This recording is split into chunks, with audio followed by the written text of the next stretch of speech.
महाभारत में यीशु मसीह ये इस वीडियो का दूसरा पार्ट है। इसका पहला पार्ट आपको ऊपर आई बटन मैं या आप चैनल पर जाकर देख सकते हैं। और अब हम बढ़ते हैं दूसरे पार्ट में, जहां अर्जुन और दुर्योधन दोनों सोच में हैं और कुरुक्षेत्र में युद्ध शुरू होने वाला है। और इसी युद्ध में यीशु मसीह दोनों सेना के बीच में आकर कुछ ऐसा कहने वाले हैं जिससे पूरा इतिहास बदलने वाला है। सूर्य की पहली किरण कुरुक्षेत्र की धरती पर पड़ी, हजारों रथ अपनी जगह पर खड़े थे। लाखों सैनिक अपने हथियार थामे प्रतीक्षा कर रहे थे। हाथियों की गर्जना और घोड़ों की टापों से पूरा मैदान कांप रहा था। आज वही दिन था जिसके बारे में आने वाली पीढ़ियां हजारों वर्षों तक बात करने वाली थी। आज युद्ध शुरू होना था। पांडवों की सेना एक ओर खड़ी थी, कौरवों की सेना दूसरी ओर। दोनों पक्षों के बीच केवल कुछ दूरी थी, लेकिन उस दूरी में नफरत, अहंकार, पीड़ा, विश्वासघात और वर्षों का संघर्ष भरा हुआ था। तभी अचानक कुछ ऐसा हुआ जिसकी किसी ने कल्पना भी नहीं की थी। दोनों सेनाओं के बीच एक अकेली आकृति धीरे धीरे आगे बढ़ने लगी। न उसके हाथ में तलवार थी, न ढाल, न कोई सेना, न कोई रथ। फिर भी पूरा मैदान उसकी ओर देखने लगा। वह वही रहस्यमयी व्यक्ति था। सफेद वस्त्रों में चेहरे पर अद्भुत शांति लिए वह दोनों सेनाओं के बीच जाकर खड़ा हो गया। और आश्चर्य की बात यह थी कि कुछ क्षणों के लिए पूरा मैदान शांत हो गया, जैसे समय स्वयं रुक गया हो। अर्जुन उसे देख रहा था, भीष्म उसे देख रहे थे, द्रोण उसे देख रहे थे, यहाँ तक कि दुर्योधन भी अपनी जगह से उठकर उसकी ओर देखने लगा। फिर उस व्यक्ति ने बोलना शुरू किया। उसकी आवाज ऊंची नहीं थी, लेकिन न जाने कैसे वह मैदान के कोने कोने तक पहुंच रही थी। उसने कहा, आज तुम सब युद्ध करने आए हो, लेकिन मैं तुमसे एक प्रश्न पूछना चाहता हूं। यदि आज तुम विजय प्राप्त कर लो तो क्या तुम्हारा हृदय भी जीत जाएगा? पूरा मैदान मौन था। वह आगे बोला, यदि तुम अपने शत्रु को हरा दो लेकिन अपने भीतर की घृणा को न हरा सको तो क्या वास्तव में तुम विजयी कहलाओगे? यदि तुम राज्य प्राप्त कर लो लेकिन अपनी आत्मा खो दो तो क्या वास्तव में तुमने कुछ पाया? ये शब्द सुनकर हजारों सैनिक एक दूसरे की ओर देखने लगे, क्योंकि पहली बार किसी ने उनसे उनके हथियारों के बारे में नहीं, उनके हृदय के बारे में बात की थी। वह व्यक्ति आगे बोला, मैं तुमसे यह नहीं पूछता कि तुम किस सेना में हो, मैं तुमसे यह पूछता हूं कि तुम्हारा हृदय किसके साथ है, सत्य के साथ या अहंकार के साथ, प्रेम के साथ या घृणा के साथ, क्षमा के साथ या बदले के साथ। उसके शब्द हवा में गूंज रहे थे और ऐसा लग रहा था जैसे हर व्यक्ति के भीतर छिपे रहस्यों को उजागर कर रहे हों। भीष्म पितामह की आंखों में गहरी गंभीरता थी। उन्होंने अपने जीवन में अनेक महान पुरुष देखे थे, लेकिन इस व्यक्ति में कुछ अलग था। उन्होंने धीरे से कहा, इस व्यक्ति के शब्दों में असाधारण सत्य है। द्रोणाचार्य भी मौन थे। उन्हें लग रहा था जैसे कोई उनके अपने जीवन के निर्णयों पर प्रश्न उठा रहा हो। उधर दुर्योधन बेचैन होने लगा। उसे यह सब अच्छा नहीं लग रहा था, क्योंकि हर शब्द उसके हृदय पर चोट कर रहा था। तभी वह व्यक्ति सीधे उसकी ओर मुड़ा। पूरा मैदान स्तब्ध रह गया और उसने कहा, दुर्योधन, आज भी समय है। आज भी तुम शांति चुन सकते हो। आज भी तुम अपने हृदय को बदल सकते हो। आज भी हजारों लोगों का रक्त बहने से रुक सकता है। सारा मैदान दुर्योधन की ओर देखने लगा। यह ऐसा क्षण था जिसे कोई भूल नहीं सकता था। एक तरफ लाखों सैनिक, दूसरी तरफ इतिहास का सबसे बड़ा युद्ध, और बीच में खड़ा एक व्यक्ति जो एक राजा को उसका हृदय बदलने का निमंत्रण दे रहा था। कुछ क्षणों तक दुर्योधन मौन रहा। उसके चेहरे पर संघर्ष दिखाई दे रहा था।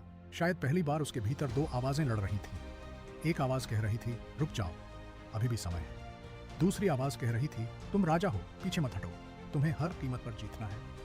कुछ क्षणों के लिए ऐसा लगा मानो वह वास्तव में बदल जाएगा, मानो इतिहास बदल जाएगा, मानो युद्ध रुक जाएगा। लेकिन फिर उसके चेहरे पर कठोरता लौट आई। उसने ऊंची आवाज में कहा, नहीं, मैं पीछे नहीं हटूंगा। मैंने जो चुना है उसी मार्ग पर चलूंगा। विजय मेरी होगी और कोई मुझे रोक नहीं सकता। उस व्यक्ति ने उसे देखा। उसकी आंखों में क्रोध नहीं था, केवल दुख था, गहरा दुख, जैसे कोई पिता अपने भटके हुए पुत्र को देखता है। फिर उसने धीरे से कहा, सबसे बड़ी हार युद्ध हारना नहीं होती। सबसे बड़ी हार सत्य को जानकर भी उसे अस्वीकार करना होती है। ये शब्द सुनकर दुर्योधन का चेहरा कठोर हो गया। उसने मुड़कर अपने सैनिकों को आदेश दिया, युद्ध आरंभ करो। और उसी क्षण नगाड़े बज उठे, शंख गूंजने लगे, हजारों सैनिक आगे बढ़ने लगे। कुरुक्षेत्र का युद्ध शुरू हो चुका था, लेकिन उस युद्ध के आरंभ से पहले एक और युद्ध समाप्त हो चुका था, दुर्योधन के हृदय का युद्ध, और उसने अपना निर्णय कर लिया था। अर्जुन यह सब देख रहा था। उसकी आंखों में आंसू थे, क्योंकि उसने अभी अभी देखा था कि एक मनुष्य को सत्य चुनने का अवसर मिला, लेकिन उसने उसे ठुकरा दिया। तभी उसने उस रहस्यमयी व्यक्ति की ओर देखा और पूछा, क्या अब सब कुछ समाप्त हो गया? क्या अब कोई आशा नहीं बची? उस व्यक्ति ने उसकी ओर देखा और मुस्कुराया, नहीं अर्जुन, जब तक मनुष्य जीवित है आशा जीवित है, और कभी कभी सबसे अंधेरे युद्धों के बीच भी परमेश्वर अपना कार्य करता रहता है। लेकिन अब तुम्हें एक निर्णय लेना होगा, एक ऐसा निर्णय जो केवल इस युद्ध को नहीं बल्कि तुम्हारे अपने हृदय को भी परिभाषित करेगा। कुरुक्षेत्र अब युद्ध की आग में प्रवेश कर चुका था। शंखों की गूंज पूरे मैदान में फैल चुकी थी। रथ दौड़ रहे थे, घोड़े गरज रहे थे, धूल आसमान तक उठ रही थी और लाखों योद्धा इतिहास के सबसे बड़े संघर्ष में कूद चुके थे। लेकिन इस भयंकर शोर के बीच अर्जुन के भीतर एक अलग ही संघर्ष चल रहा था। उसके हाथ में गांडीव था, उसके सामने उसका कर्तव्य था, लेकिन उसके हृदय में अभी भी उस रहस्यमयी व्यक्ति के शब्द गूंज रहे थे, सबसे बड़ी विजय अपने भीतर के अंधकार को हराना है। अर्जुन ने अपनी आंखें बंद कर लीं। उसे अपने बचपन की बातें याद आने लगीं। उसे अपने गुरु याद आए, उसे अपने भाई याद आए, उसे अपने परिवार के वे लोग याद आए जो आज उसके सामने खड़े थे। उसकी आंखों से आंसू बहने लगे। वह धीरे से बोला, मैं यह सब क्यों देख रहा हूँ? क्यों यह सब होना जरूरी है? तभी उसे अपने कंधे पर एक हाथ का स्पर्श महसूस हुआ। उसने पीछे मुड़कर देखा। वही रहस्यमयी व्यक्ति उसके पास खड़ा था। युद्ध की गर्जना के बीच भी उसके चेहरे पर वही शांति थी, जैसे उसके भीतर कोई तूफान नहीं था। अर्जुन ने टूटे हुए स्वर में कहा, मैं डर रहा हूं। मुझे लगता है चाहे मैं कुछ भी करूं, मैं हार जाऊंगा। अगर मैं लड़ता हूं तो अपने लोगों को खो दूंगा, अगर नहीं लड़ता तो सत्य को खो दूंगा। मैं क्या करूं? वह व्यक्ति कुछ क्षण चुप रहा, फिर बोला, अर्जुन, डर हमेशा भविष्य को देखकर पैदा होता है, लेकिन विश्वास उस परमेश्वर को देखकर पैदा होता है जो भविष्य से भी बड़ा है। अर्जुन उसकी ओर देखने लगा। वह आगे बोला, तुम हर परिणाम को नियंत्रित नहीं कर सकते, तुम हर जीवन को नहीं बचा सकते, तुम हर दुख को नहीं रोक सकते, लेकिन तुम यह चुन सकते हो कि तुम्हारा हृदय किस दिशा में चलेगा, सत्य की ओर या भय की ओर। ये शब्द अर्जुन के भीतर उतरते चले गए। उसने पूछा, और अगर मैं गिर गया तो? अगर मैं हार गया तो? वह व्यक्ति मुस्कुराया। सत्य के लिए खड़ा होने वाला व्यक्ति वास्तव में कभी हारता नहीं, क्योंकि उसकी विजय केवल इस संसार तक सीमित नहीं होती। अर्जुन की आंखों में पहली बार एक नई चमक दिखाई दी। उसका डर पूरी तरह समाप्त नहीं हुआ था, लेकिन अब उसके भीतर आशा जन्म ले रही थी। तभी युद्ध की आवाज और तेज हो गई। पहले तीर चल चुके थे, पहली टक्कर हो चुकी थी। युद्ध अब रुकने वाला नहीं था। अर्जुन ने गांडीव को मजबूती से पकड़ा, लेकिन इस बार उसके भीतर पहले जैसी घबराहट नहीं थी, क्योंकि अब वह केवल युद्ध नहीं देख रहा था, वह अपने हृदय को भी देख रहा था। तभी उसने उस व्यक्ति से एक अंतिम प्रश्न पूछा, अगर यह युद्ध समाप्त हो जाए तो क्या दुनिया बदल जाएगी? क्या लोग फिर कभी घृणा नहीं करेंगे? वह व्यक्ति धीरे से मुस्कुराया और बोला, नहीं अर्जुन, एक युद्ध समाप्त होगा, फिर दूसरा शुरू होगा। राज्य बदलेंगे, राजा बदलेंगे, सभ्यताएं बदलेंगी, लेकिन मनुष्य का हृदय तब तक नहीं बदलेगा जब तक वह प्रेम को स्वीकार नहीं करता। अर्जुन ने पूछा, तो फिर संसार की सबसे बड़ी आवश्यकता क्या है? वह व्यक्ति बोला, संसार को केवल नए राजाओं की आवश्यकता नहीं, संसार को नए हृदयों की आवश्यकता है, क्योंकि जब हृदय बदलता है तभी इतिहास बदलता है। ये शब्द सुनकर अर्जुन मौन हो गया। उसे महसूस हुआ कि उसके सामने खड़ा व्यक्ति केवल युद्ध के बारे में बात नहीं कर रहा, वह पूरी मानवता के भविष्य की बात कर रहा है। उधर युद्ध तेजी से फैल रहा था। योद्धा गिर रहे थे, रथ टूट रहे थे और कुरुक्षेत्र का मैदान रक्त से रंगना शुरू हो चुका था। लेकिन उस भयंकर दृश्य के बीच भी एक आशा की किरण मौजूद थी, क्योंकि कुछ सैनिक जिन्होंने उस रहस्यमयी व्यक्ति का संदेश सुना था, अब अलग तरह से लड़ रहे थे। उनके हृदय में घृणा कम थी, उनके भीतर बदले की आग कम थी। उन्होंने पहली बार समझा था कि शत्रु को हराना और शत्रु से घृणा करना दो अलग बातें हैं, और यही वह परिवर्तन था जो धीरे धीरे फैलना शुरू हो रहा था। अर्जुन ने एक बार फिर उस व्यक्ति की ओर देखा, लेकिन इस बार कुछ अजीब हुआ। उसे ऐसा लगा जैसे उस व्यक्ति के चारों ओर प्रकाश फैल रहा हो, जैसे उसके भीतर कोई ऐसी महिमा छिपी हो जो सामान्य आंखों से नहीं देखी जा सकती। अर्जुन स्तब्ध रह गया। उसने धीरे से कहा, तुम वास्तव में कौन हो? तुम केवल एक शिक्षक नहीं हो, तुम केवल एक साधु नहीं हो, तुम्हारे भीतर कुछ ऐसा है जिसे मैं समझ नहीं पा रहा। वह व्यक्ति केवल मुस्कुराया और बोला, समय आने पर तुम समझ जाओगे, लेकिन अभी तुम्हारा कार्य तुम्हारे सामने है। जाओ और अपने हृदय को सत्य के साथ बनाए रखो। अर्जुन ने सिर झुका लिया और पहली बार उसके चेहरे पर शांति दिखाई दी। वह अपने रथ की ओर बढ़ गया, लेकिन उसके जीवन में कुछ बदल चुका था और उसे यह अभी पूरी तरह समझ नहीं आया था। दूसरी ओर दुर्योधन भी युद्ध के बीच लड़ रहा था, लेकिन उसके मन में बार बार वही शब्द लौट रहे थे, सबसे बड़ी हार सत्य को जानकर भी उसे अस्वीकार करना है।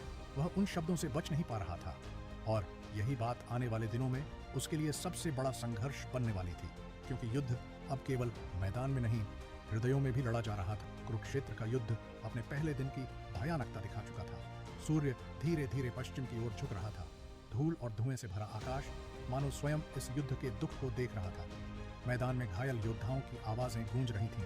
कहीं विजय का उत्साह था, कहीं हार का दर्द और कहीं अपनों को खो देने का शोक। लेकिन इस सब के बीच अर्जुन के मन में युद्ध से भी बड़ा एक प्रश्न चल रहा था। वह रहस्यमयी व्यक्ति आखिर था कौन? उसके शब्द साधारण नहीं थे, उसकी उपस्थिति साधारण नहीं थी, और जब भी वह बोलता था ऐसा लगता था जैसे किसी गहरे स्रोत से सत्य बह रहा हो। उस रात अर्जुन अकेला बैठा था। उसकी आंखों के सामने दिन भर के दृश्य घूम रहे थे। तभी उसे दूर एक पहाड़ी के पास हल्की रोशनी दिखाई दी। वह रोशनी सामान्य नहीं थी, न मशाल की थी न आग की। उसमें एक अजीब सी शांति थी, जैसे अंधकार के बीच कोई तारा पृथ्वी पर उतर आया हो। जिज्ञासा से प्रेरित होकर अर्जुन उस दिशा में चल पड़ा। जैसे जैसे वह पास पहुंचा, उसने देखा कि वही रहस्यमयी व्यक्ति वहां खड़ा है। वह आकाश की ओर देख रहा था और उसके चारों ओर हल्का सा प्रकाश फैला हुआ था। अर्जुन रुक गया। उसका हृदय तेजी से धड़कने लगा।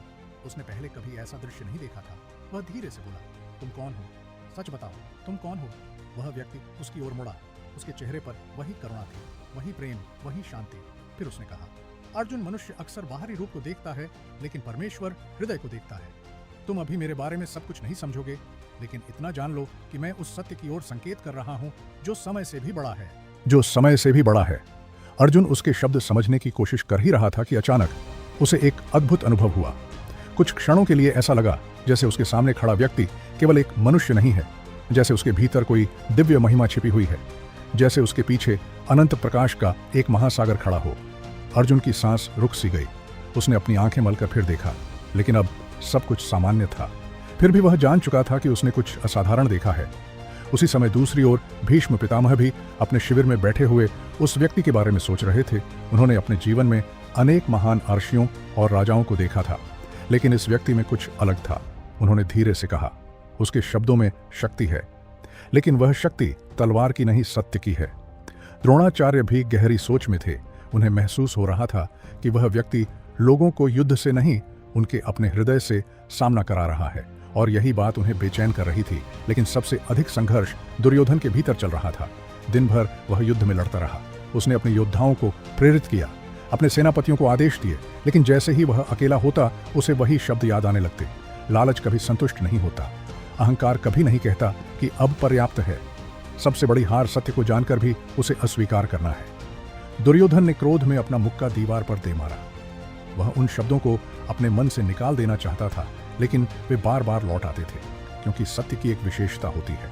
उसे दबाया जा सकता है, लेकिन मिटाया नहीं जा सकता।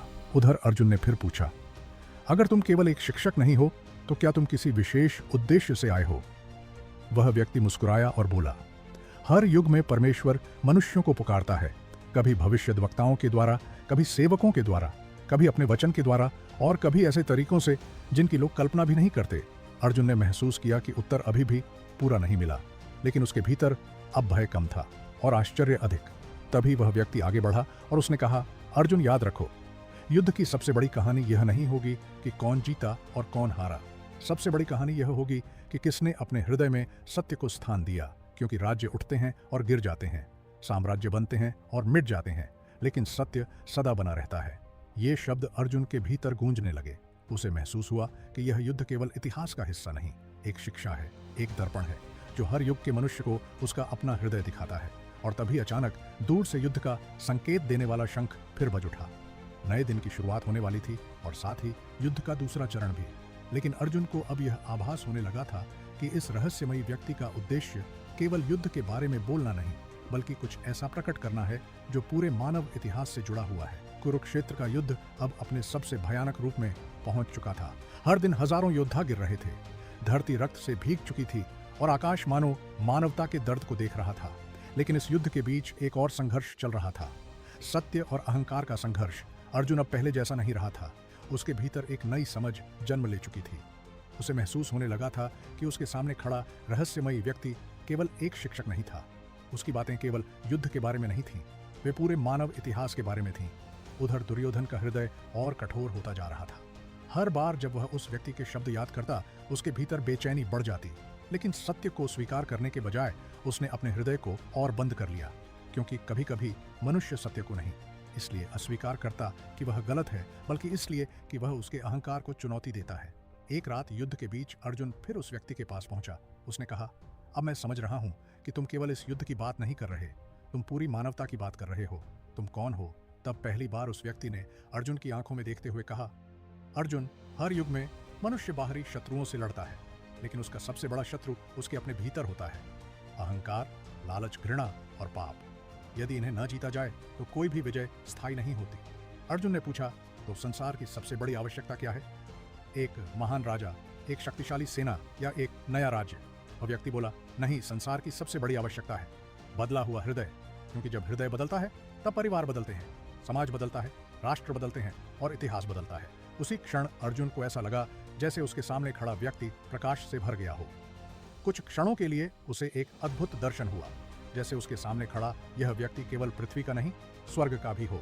जैसे उसके भीतर अनंत प्रेम, अनंत सत्य और अनंत शक्ति छिपी हो। अर्जुन घुटनों पर बैठ गया, उसकी आंखों से आंसू बहने लगे और उसने कहा, अब मैं समझ गया, तुम युद्ध जीतने नहीं आए, तुम हृदय जीतने आए हो।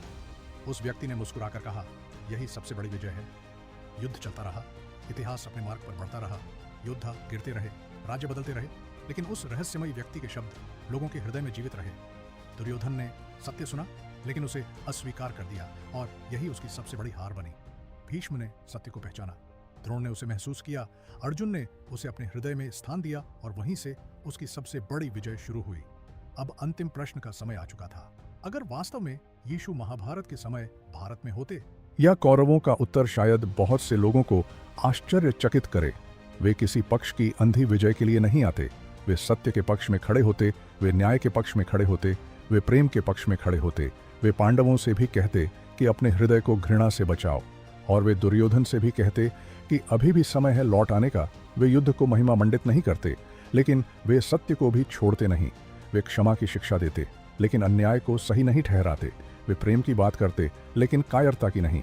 और सबसे महत्वपूर्ण, वे हर व्यक्ति को उसके अपने हृदय से सामना कराते, क्योंकि कुरुक्षेत्र केवल एक मैदान नहीं था, वह हर मनुष्य के भीतर चलने वाला युद्ध था। आज भी हमारे भीतर एक अर्जुन है जो सही निर्णय लेना चाहता है, और हमारे भीतर एक दुर्योधन भी है जो अपने अहंकार को छोड़ना नहीं चाहता। आज भी हमारे भीतर प्रेम और घृणा का युद्ध चलता है, सत्य और झूठ का युद्ध चलता है, प्रकाश और अंधकार का युद्ध चलता है। और शायद यही इस पूरी कहानी का सबसे बड़ा संदेश है। अगर यीशु महाभारत में होते तो वे केवल युद्ध को नहीं देखते, वे हृदयों को देखते। वे केवल विजेता को नहीं देखते, वे आत्मा को देखते। वे केवल राज्य की चिंता नहीं करते, वे मनुष्य की चिंता करते। और अंत में वे वही संदेश देते जो हर युग के लिए है, अपने शत्रु से घृणा मत करो, सत्य को मत छोड़ो, न्याय से मत भागो और अपने हृदय को प्रेम से भर लो। क्योंकि अंत में सबसे बड़ी विजय वही है जब मनुष्य अपने भीतर के अंधकार पर विजय प्राप्त कर लेता है। और यही वह विजय है जिसे कोई युद्ध, कोई राजा और कोई समय कभी छीन नहीं सकता। दोस्तों, आज हमने एक अनोखी कल्पना की यात्रा की। हमने सोचा कि अगर यीशु मसीह महाभारत के समय भारत में होते तो क्या होता? क्या वे युद्ध रोक देते? क्या वे अर्जुन को नया मार्ग दिखाते? या क्या वे दुर्योधन के हृदय को बदलने की कोशिश करते? लेकिन इस पूरी कहानी का सबसे महत्वपूर्ण प्रश्न यह नहीं है कि उस समय क्या होता। सबसे महत्वपूर्ण प्रश्न यह है कि आज हमारे जीवन में क्या हो रहा है। क्योंकि कुरुक्षेत्र केवल इतिहास का एक मैदान नहीं है, कुरुक्षेत्र आज भी हमारे भीतर मौजूद है। हर दिन हम सत्य और झूठ के बीच चुनाव करते हैं, हर दिन हम प्रेम और घृणा के बीच चुनाव करते हैं, हर दिन हम क्षमा और बदले के बीच चुनाव करते हैं। और शायद यही कारण है कि यह कहानी आज भी हमारे लिए महत्वपूर्ण है। अगर इस वीडियो ने आपको सोचने पर मजबूर किया, अगर इस कहानी ने आपके हृदय को छुआ, तो वीडियो को लाइक करें, चैनल यीशु कनेक्ट को सब्सक्राइब करें और कमेंट में जरूर लिखें। अगर यीशु महाभारत के समय होते तो आपके अनुसार वे सबसे पहले किससे बात करते और क्यों? मैं आपके विचार जरूर पढ़ना चाहूंगा। अगली वीडियो में हम बाइबल और इतिहास के एक और रहस्यमय विषय की खोज करेंगे। तब तक याद रखिए, सबसे बड़ी जीत दूसरों को हराने में नहीं, अपने भीतर के अंधकार को हराने में है। परमेश्वर आपको आशीष दे। जय मसीह की।